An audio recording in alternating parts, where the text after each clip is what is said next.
오늘 이 아침 우리에게 주시는 하나님의 말씀 고린도후서 4장으로 넘어갑니다.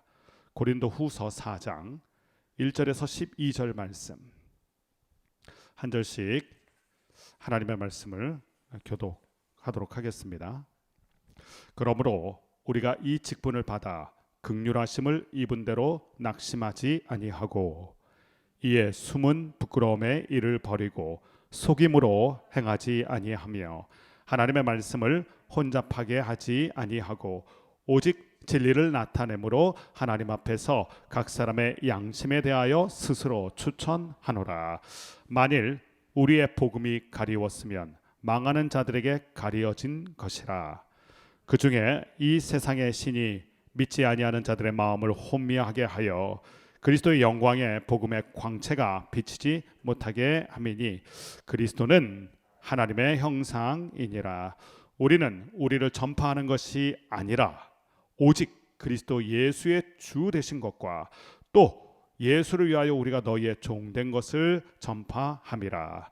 어두운데 빛이 빛이라 말씀하셨던 그 하나님께서 예수 그리스도의 얼굴에 있는 하나님의 영광을 아는 빛을 우리 마음에 비추셨느니라. 우리가 이 보배를 질그릇에 가졌으니 이는 심히 큰 능력은 하나님께 있고 우리에게 있지 아니함을 알게 하려 함이라. 우리가 사방으로 우겨쌈을 당하여도 쌓이지 아니하며 답답한 일을 당하여도 낙심하지 아니하며 박해를 받아도 버림바 되지 아니하며 거꾸러뜨림을 당하여도 망하지 아니하고 우리가 항상 예수의 죽음을 몸에 짊어지면 예수의 생명이 또한 우리 몸에 나타나게 하려 함이라. 우리 살아있는 자가 항상 예수를 위하여 죽음에 넘겨짐은 예수의 생명이 또한 우리 죽을 육체에 나타나게 하려 함이라. 같이 읽습니다. 그런즉 사망은 우리 안에서 역사하고 생명은 너희 안에서 역사하느니라. 아멘. 고린도후서 3장에서 굉장히 곤란하게 된 바울의 모습을 우리가 보았습니다. 사람들이 공격하기 시작하는 것입니다. 왜 너는 그 흔한 추천서 한 장도 없느냐?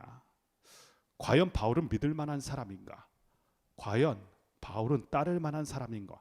이 공신력이 있는가? 그때 바울이 이렇게 얘기했습니다. 나는 스스로 추천하거나 또한 사람들의 추천을 받지 않는다. 나의 존재의 근거 또 내가 사도되고 이 일을 맡은 것은 그 뿌리에 하나님이 계시고 나는 그 하나님께 부르심을 받은 새 언약의 일꾼이다. 그것 때문에 나는 담대할 수 있다.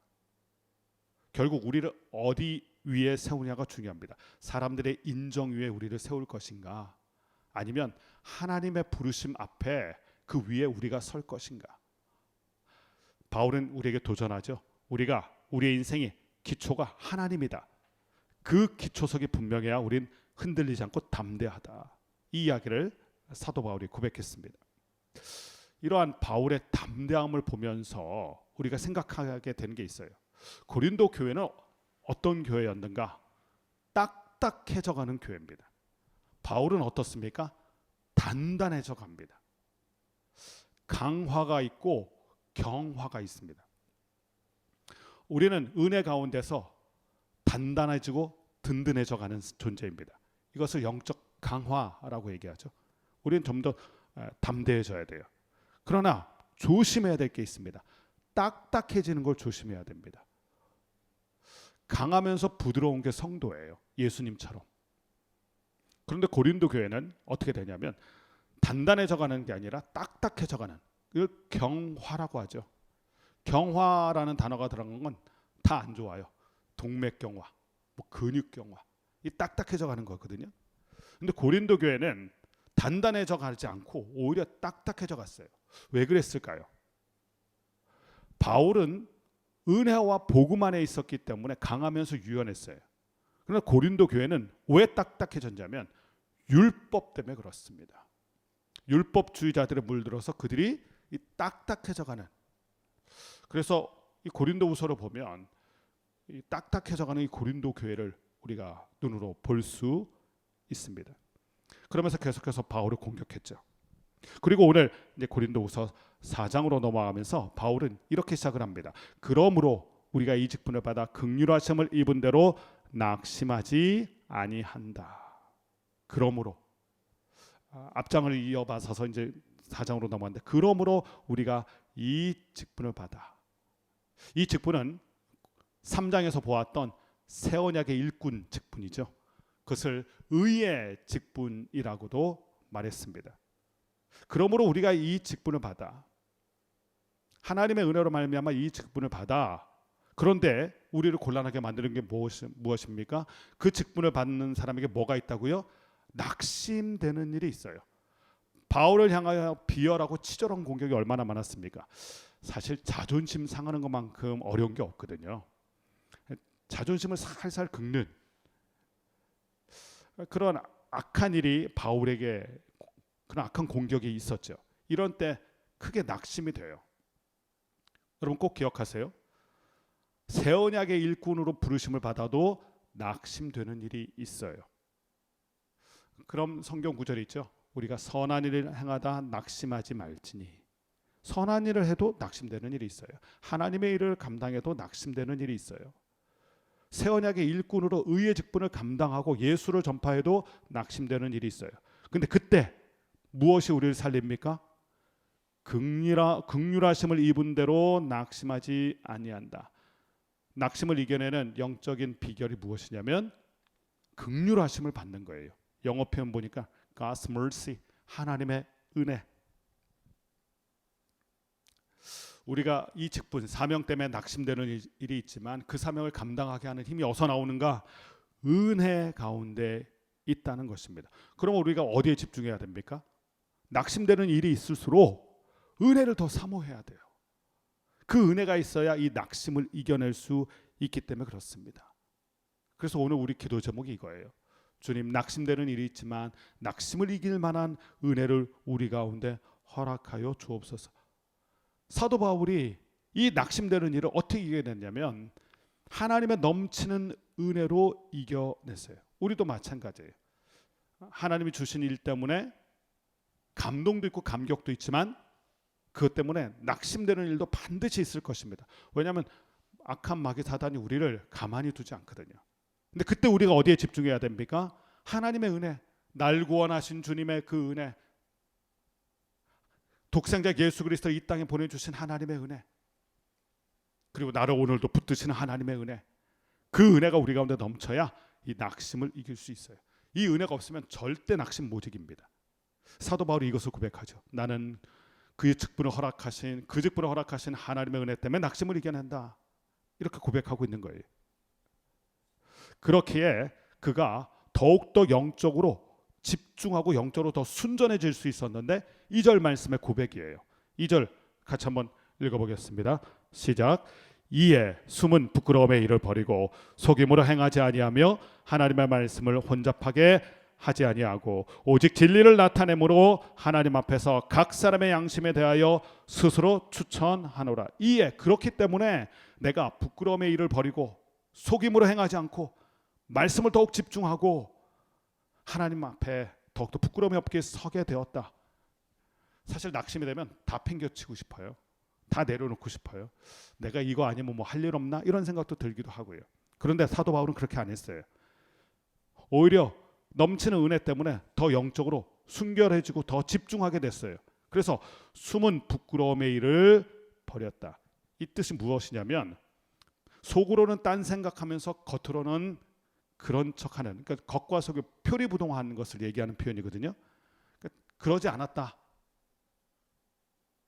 오히려 투명하게, 더 투명하게 하나님의 일을 감당했다, 이 뜻이고요. 속임으로 하지 않았다. 진실하게 사역했다는 거죠. 그리고 말씀을 혼잡하게 하지 아니했다. 그리고 진리만을 나타냈다. 이 혼잡이라는 단어가 무슨 뜻이냐면 섞는다는 뜻입니다. 섞는다. 그러니까 우리식으로 표현하면 물타기 한다, 이런 뜻이에요. 그러지 않았다는 거예요. 오해받고 낙심되는 일이 있을수록 오히려 십자가의 도, 진리만을 더욱더 전파하였다. 2절 표현을 한마디로 말하면 2절에 그 바울의 마음을 한마디로 표현하면 낙심되는 일이 있을 때 더욱더 나는 순전하게 진리만을 십자가만을 붙들고 십자가만을 선포했다, 복음만을 선포했다 이 뜻이에요. 그러면서 3절 4절에서는 이런 이야기를 들려주고 있어요. 하나의 어떻게 보면 경고예요. 경고. 3절 4절 보십시오. 말씀을 시작. 만일 우리의 복음이 가리었으면 망하는 자들에게 가리어진 것이라. 그 중에 이 세상의 신이 믿지 않은 자들의 마음을 혼미하게 하여 그리스도의 영광의 복음의 광채가 비치지 못하게 함이니 그리스도는 하나님의 형상이니라. 아주 비열한 방법으로 바울을 공격했던 사람들에게 경고하는 거예요. 복음이 가려졌다면 망하는 자들에게 가려진 것이라. 망하는 자들에게 가려진 것이라. 바울에게 책임 전가하는 그 고린도 교회에게 이 경고를 하는 거예요. 복음이 만약 가렸다면 망하는 자들에게, 나에게서 문제를 찾지 말고 너희들에게서 문제를 찾아야 된다, 이런 경고죠. 그리고 한 가지 영적인 이야기를 해줘요. 그 중에 이 세상의 신이 믿지 않는 자들의 마음을 혼미하게 한 것이다. 바울을 향한 노골적인 반대와 거절, 알고 보니 뒷배경이 있어요. 바울을 향한 공격 뒤에는 이 세상의 신, 성경 표현대로 말하면 공중권세 잡은 자, 이런 뜻이죠. 그 악한 원수 마귀의 역사가 있었다는 거예요. 그 에베소서 말씀에 비슷한 말씀이 있죠.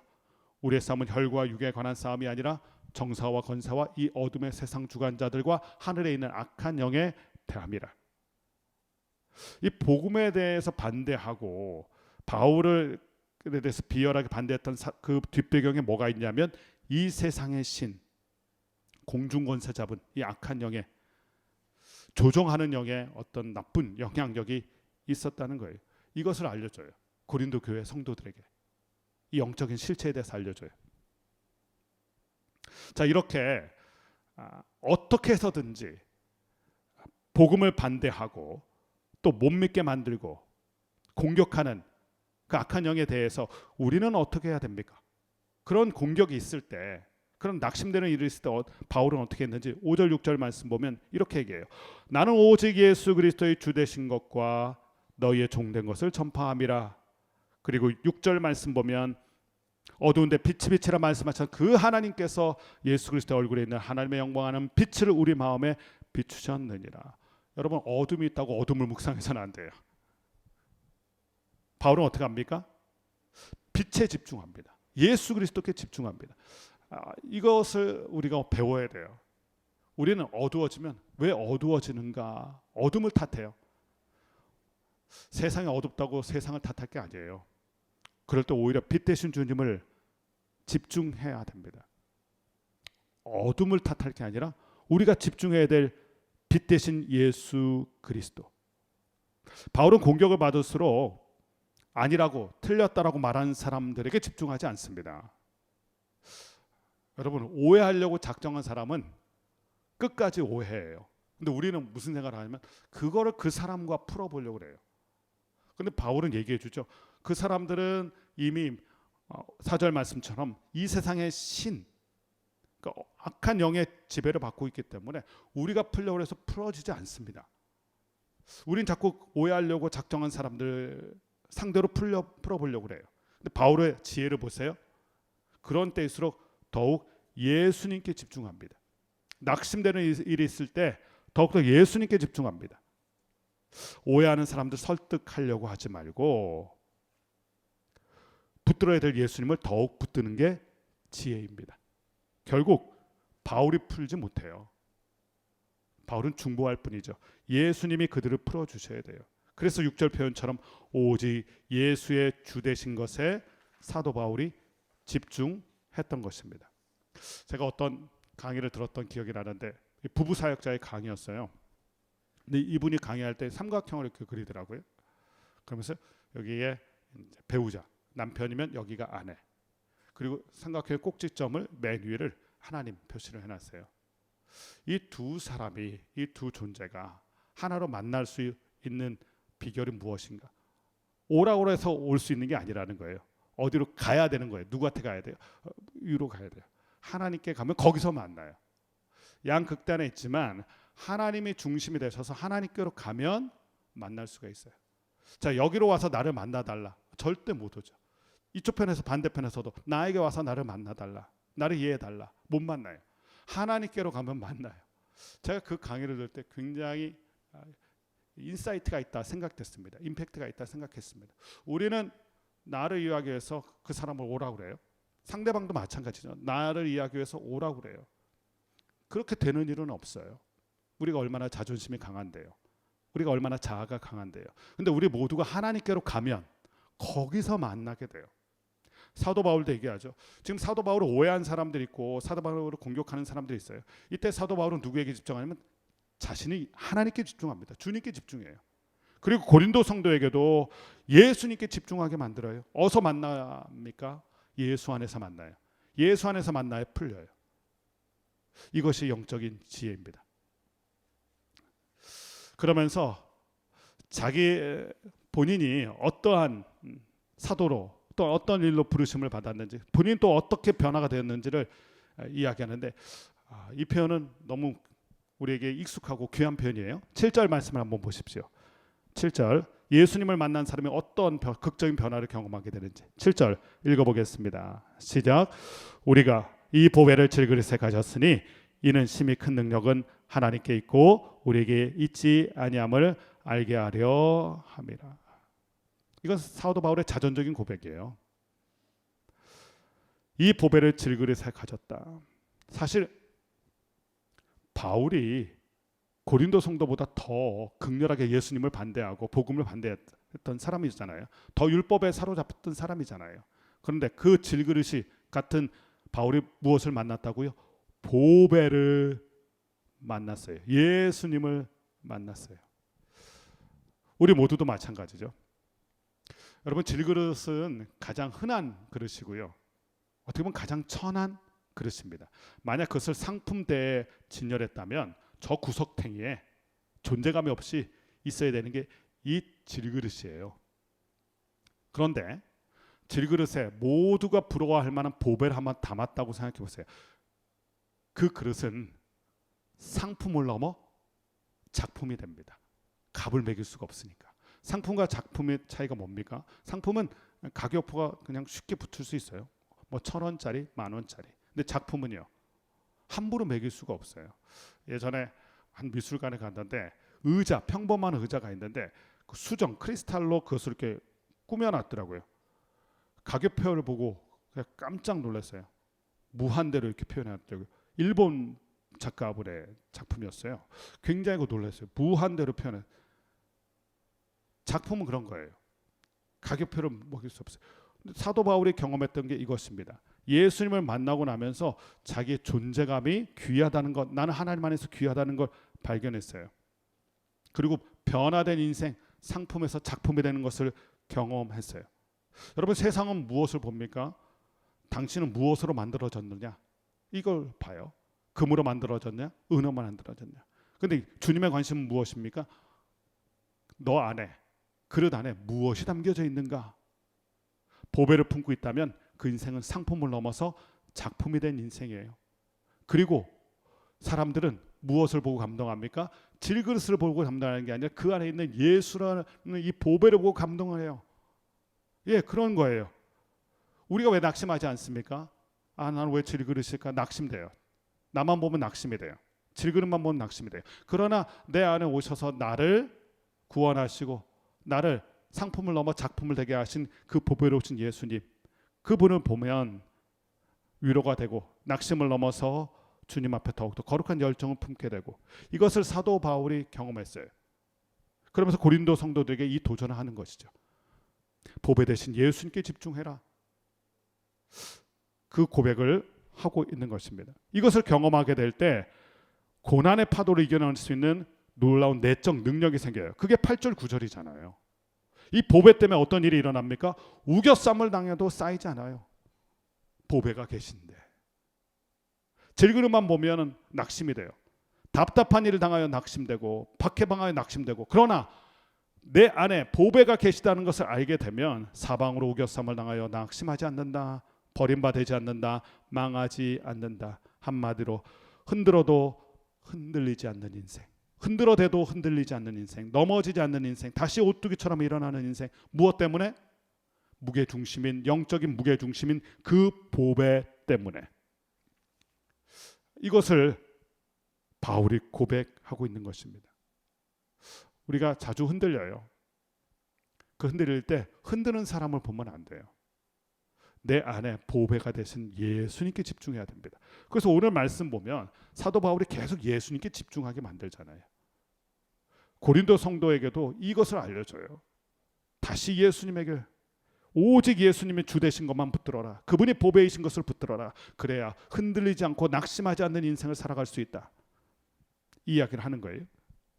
더 나아가 그 보배 되신 예수님의 죽음, 그 십자가를 우리가 품어야 됩니다. 마지막 절 10절부터 12절 말씀 보면 그 이야기를 하고 계시죠. 같이 한번 10절에서 12절까지 읽어보겠습니다. 시작. 우리가 항상 예수의 죽음을 몸에 짊어짐은 예수의 생명이 또한 우리 몸에 나타나게 하려 함이라. 우리 살아있는 자가 항상 예수를 위하여 죽음에 넘겨짐은 예수의 생명이 또한 우리 죽을 육체에 나타나게 하려 함이니라. 그런즉 사망은 우리 안에서 역사하고 생명은 너희 안에서 역사하느니라. 바울이 계속 얘기하는 게 뭡니까? 예수, 예수, 예수, 예수. 보배 대신 예수, 예수, 예수, 예수. 예수님 때문에 낙심을 이겨내고 그 보배 대신 예수님 때문에 인생의 중심을 잃어버리지 아니하고, 그리고 더 나아가서 예수님 때문에 생명을 경험하게 된다. 복음 때문에 고난도 당하지만요, 복음 때문에 무엇을 경험하냐면 생명을 경험해요. 그리고 예수의 죽음을 몸에 짊어지게 돼요. 십자가마저 짊어지게 돼요. 고난마저도, 낙심마저도, 근심마저도 내가 품게 돼요. 그 아픔마저도 내가 품게 됩니다. 십자가마저도. 한 번은 아울렛에 갔는데 어떤 선교사님이 그 아울렛에 간 분에게, 이제 그 아울렛에 가면 여기저기를 방문하게 되는데 강을 건너게 된 거예요. 그런데 이 선교사님이 그 아울렛 팀에게 그 강가에 있는 돌멩이를 다 주스세요. 그리고 주머니 하나씩 나눠 드릴 테니까 양쪽 주머니에 다 채우세요. 사람들이 아유 가뜩이나 뭐 짐도 있는데 이 돌주머니를 차게 만드나? 돌주머니를 이렇게 차게 만든 거예요. 이해가 안 됐던 거예요. 왜 이 무거운 것을? 이해가 안 됐지만 선교사님께서 하라고 하니까 따라서 하고, 그 팀이 선교사님 따라서 그 강을 건너게 되는데 강을 건너면서 알게 됐어요. 이 강이 생각보다 유속이 빨라요. 그 휘청휘청하는 거죠. 그런데 넘어지지 않고 건너갈 수 있는 것은 이 돌주머니를 찾기 때문에 그래요. 무게가 중심을 밑으로 내리면서 강에 흔들리지 않고 걸어갈 수 있도록 만든 거예요. 그래서 건너온 다음에 알게 됐어요. 아, 쓰러지지 않게 하기 위해서 이 돌주머니가 있었구나. 여러분, 십자가가 그런 거예요. 주님께서 주시는 우리에게 십자가 그런 거예요. 나를 세상에 떠밀려 가지 않도록, 넘어지지 않도록, 무게중심을 잡을 수 있도록 세상의 풍파로부터 나를 보호하기 위해서 주님께서 이 십자가를 주신 거예요. 사도 바울도 얘기하죠. 그래서 나는 항상 예수의 죽음을 몸에 짊어진다. 왜 돌주머니 같은 그 십자가를 우리가 짊어져야 하나요? 그것이 우리를 건져내기 때문이고, 우리를 보호하기 때문이고, 우리로 주님의 생명을 누리게 하기 때문이며, 12절 말씀 보면 그 생명이 또한 너희 안에서 역사하게 하기 위해서. 여러분, 내가 짊어진 십자가 때문에 생명의 역사가 우리 주변 사람에게 나타나는 거예요. 우리 위더처치 공동체에 나타나는 거예요. 구레네 시몬 생각해 보세요. 억지로 십자가 졌거든요. 그 사건이 어떻게 역사하냐면 그 두 아들 그리고 그 가정을 예수의 사람과 예수의 가정으로 변화시켜요. 그래서 나중에 보면 사도 바울이 문안 인사 편지 썼을 때 구레네 아들 그 둘을 얘기하잖아요. 교회 기둥 같은 인물로 쓰임 받게 됩니다. 생명이 그 자녀 안에서 역사하게 된 거예요. 사도 바울이 이것을 얘기하는 겁니다. 우리가 보배로 오신 예수님을 붙들어야 되고, 더 나아가 예수님의 십자가마저 우리가 붙들게 되면 우리 안에서 거룩한 생명의 역사가 나타난다. 낙심을 이겨내고 생명까지 이르게 된다. 자, 오늘 말씀 참 귀하죠. 그래서 사실 낙심되는 일이 많아요. 새 언약의 일꾼이라는 자부심도 있지만 그러나 우리 가운데 낙심도 많고 오해도 많이 받아요. 그때 우리에게 필요한 게 무엇입니까? 은혜가 필요하고 그런 때일수록 더욱 예수님께 집중해야 돼요. 흔들어대는 그들을 볼 게 아니라 우리도 예수님께 집중하고 그들에게 또 예수님께서 역사하셔서 오해는 사람이 푸는 게 아니에요. 십자가로 풀어야 되는 거고요. 그 십자가가 보배로운 그 십자가가 우리를 넘어지지 않게 붙들고 우리로 끝까지 생명에 이르게 한다. 그래서 오늘 큐티 제목이 이렇게 돼 있어요. 질그릇에 담긴 보배 생명을 전하는 원천이 된다. 여러분 은혜가 넘칠 때 낙심을 이겨낸다는 이 메시지를 꼭 기억하세요. 그래서 우리가 날마다 은혜 집중해야 돼요. 십자가의 은혜에 더 집중해야 됩니다. 두 번째는 우리는 질그릇 같은 존재지만 그 안에 보배가 담겨 있어요. 이것 때문에 살 수 있어요. 그리고 그 보배로 오신 주님을 붙들고 주님의 십자가를 몸에 짊어질 때 생명을 나타낼 수 있는 생명의 공동체, 생명의 사람으로 우리가 쓰임 받을 수 있습니다. 이 귀하고 복된 역사가 저와 여러분에게 있게 되기 바라고 위더 처치 가운데 있게 되기를 주님의 이름으로 간절히 축원합니다. 아멘.